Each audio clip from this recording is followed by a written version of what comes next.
Can the President of the United States take America to war? Does the President of the United States have an obligation to defend America? And does he have the authorization to act in that capacity, even if it takes us to war?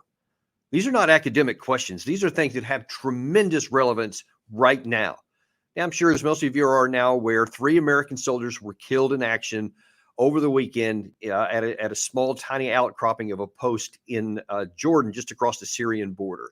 Now, many times you've heard us talk about this. If you've watched our channel at all, you've known how we talk about how that does not secure America's interest. It was not necessary. And I don't want to talk about that at the moment, but do tune in today at 12:30. We actually have a show dedicated to that very prospect and what the U.S. should do now in terms of policy.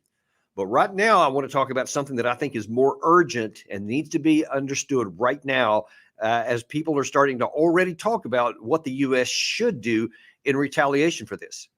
Now, I'll just tell you, as someone who served in America for over 2 decades in uniform, went to 4 different combat deployments. I've known men who've died in action in combat. I've seen it myself a lot close and up front. I have great heartfelt concern and anguish for the family members of those people who have died. And I can assure you there is no bigger advocate than anyone that if an American troop is killed by a hostile force, those perpetrators must die. Period. Full stop. No questions about it.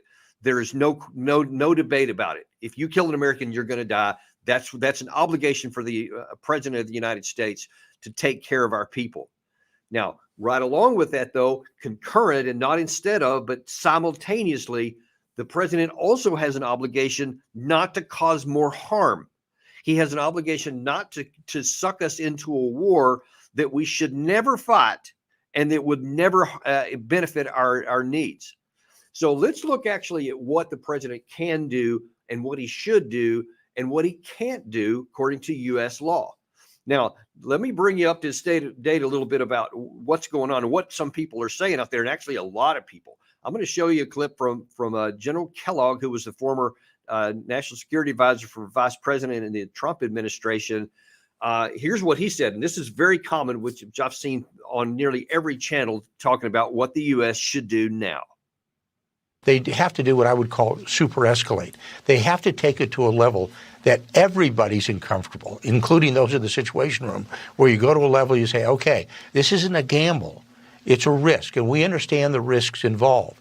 But until we make a clear message and we send a clear message, these are going to continue. So you have to go outside of your normal box, and you have to break the escalation ladder. Either attack the Quds Force leaders, that's Ismail Ghani, or the Supreme Leader Khamenei, or the facilities they've got in Iran, but somebody has to make a hard call, because now we've reached a point where we're going to have to do something very hard, very strong, and the response is going to be probably, but from their end, it could be proportionate. So be prepared for that.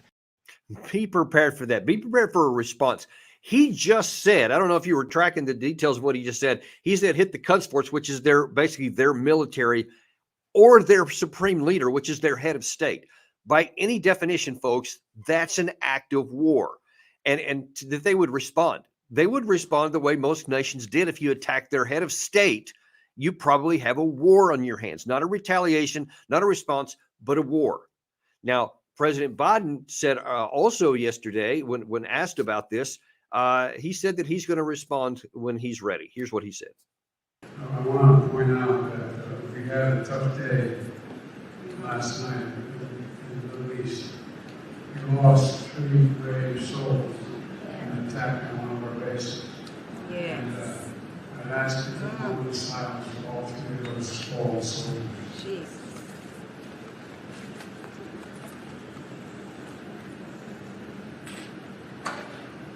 And we shall respond.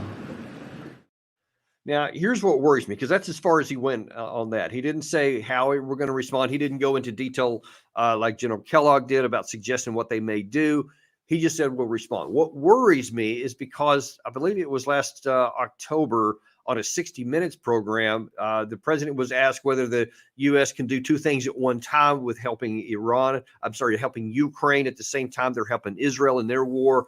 And his response is a little concerning. Let's see if you can pick it out. We're the United States of America, for God's sake. The most powerful nation in the history, not in the world, in the history of the world. The history of the world. Coming after a long line of presidents, and I mean a long line of presidents basically thinking that they're above the law, that they don't have to worry about the Constitution or the U.S. law, they can do whatever they want because, as he said, and I've heard nearly every president say this, we're the most powerful nation on the planet of the earth, in the history of the earth. He's not the first one that said that. That concerns me because that mentality seems to think I can do whatever I want and there won't be any consequences because I'm the most powerful, so they can't do anything. Now, let me just explain to you, and let me show you in graphic detail, you don't have unlimited power. Our Constitution was made up so that you don't have the unilateral power to do that. In fact, the Constitution puts war-making capacity exclusive in the realm of the United States Congress. In 1968, there was also passed the War Powers Resolution to make it a little bit more explicit. And that's what you see before you right now. And a couple of key things I want to point out here, because very often people misconstrue this law to say that the president can do whatever he wants for 60 days as long as he reports to Congress. And that's a bad misreading. That is not what the law says. I'm showing you now graphically what the law does say. It says there are only 3 cases in which the president of the United States can exercise the use of lethal power. One is that it's only if there's a declaration of war by Congress, ergo from the Constitution.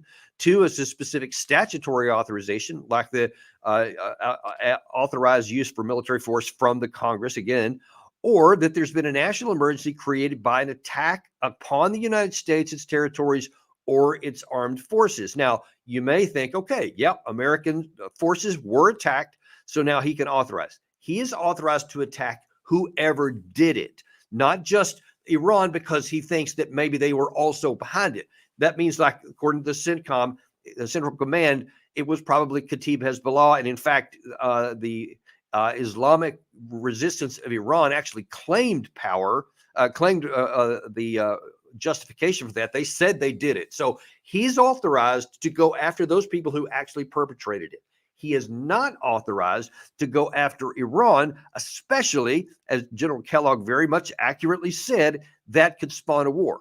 Now, Gary, if you could pull that back up there, I want to read one other part there, because it says that the president in every possible instance shall consult with Congress before introducing United States armed forces into hostilities or into situations of imminent involvement in hostilities, which is clearly defined by the circumstances, and go on to say after that. So before President Biden can take action, he has to get authorization from Congress pursuant to the first part of that law and the U.S. Constitution.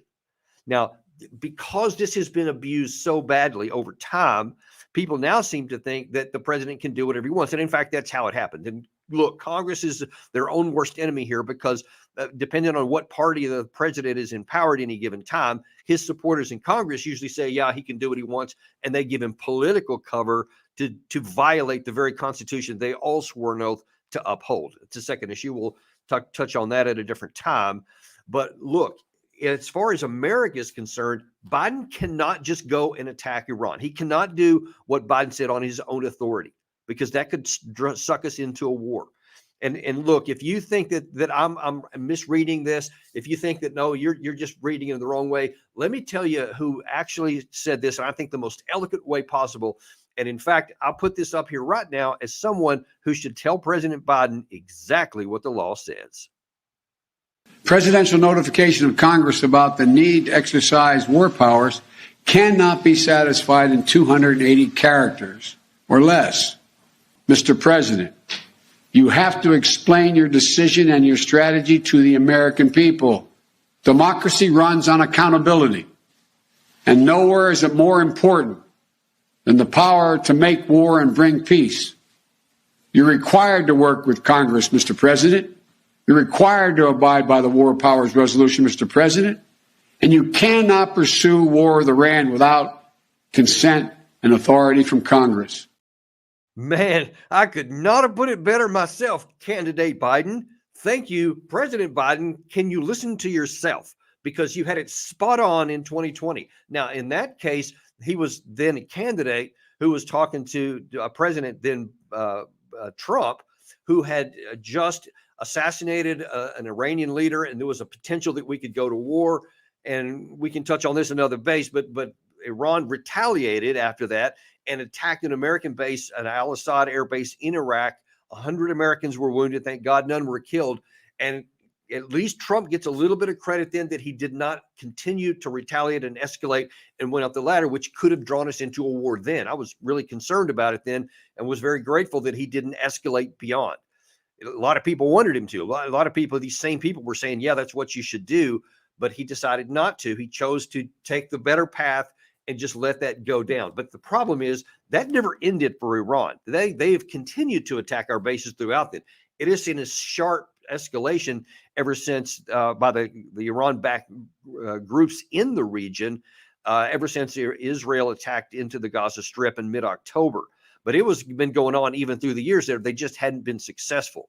Now they have been. So then now that we have the question, and we've already addressed this before, and we're going to touch on it this afternoon again about what the policy should be. But folks, right now, let's lay down a marker that is black and white, as clear as can be, as authoritative as the United States Constitution and the U.S. law.